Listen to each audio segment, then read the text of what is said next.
मिलेगा बराबर में। नाम लिखने से कोई फर्क नहीं पड़ता, आपकी अनुमोदना होना चाहिए और आपकी अनुमोदना के साथ आपकी भावनाएं हैं तो बराबर पुण्य लिखता है। नाम एक औपचारिकता है, संस्कृति और परंपरा को जीवित रखने के लिए नाम की व्यवस्था बनाई जाती है। स्त्रियों से क्यों नहीं लिखा जाता, इसका मूल कारण एक ऐतिहासिक दृष्टि है।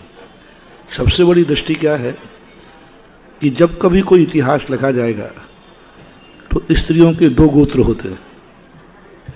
अब वो किस गोत्र की मानी जाएगी, कब के दिन कोर्ट में कभी भी कोई इतिहास, मान लो आप दूसरे कोर्ट में चले, दूसरे गोत्र में चले गए और यहाँ तुम्हारा इस गोत्र में नाम लिखा है और आपका वहाँ का प्रमाण पत्र। दूसरी बात, अब मान लीजिए आप ससुराल में हैं तो आपका जन्म का गोत्र दूसरा है। तीसरी बात है कि आप यहाँ तो ठीक ठाक थी और किसी के साथ भाग गई तो अब भागने के बाद उसका गोत्र बदलेगा कि नहीं, वो गलत में चली गई तो, किसी मांसाहार परिवार में चली गई, किसी गलत परिवार में चली गई तो यहां मूर्ति पर तो तुम्हारा नाम लिखा है गोत्र का, फिर इतिहास का क्या होगा, इतिहास का क्या होगा। पुत्र का जो है, पुत्र भी गलत हो जाए लेकिन उसका गोत्र परिवर्तन तो नहीं होगा।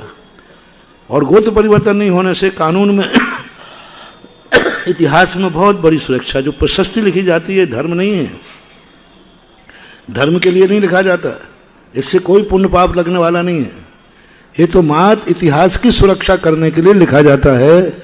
इसलिए इस संबंध में दूरदृष्टि रख करके स्त्रियों के नाम नहीं लिखे जाते हैं। तीसरी बात है, कुंद मूल परंपरा में स्त्रियां मूर्ति को नहीं छूती है।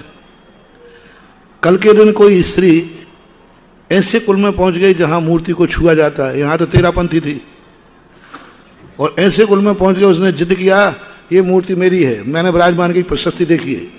जब मूर्ति मैंने विराजमान की है तो मैं क्यों नहीं अभिषेक कर सकती, मैं क्यों पूजा नहीं कर सकती, मैं क्यों नहीं छू सकती, आप कैसे रोक सकते हो। तो कोर्ट कहेगा प्रशस्ति पढ़ो, तो प्रशस्ति में तो उनका नाम लिखा था।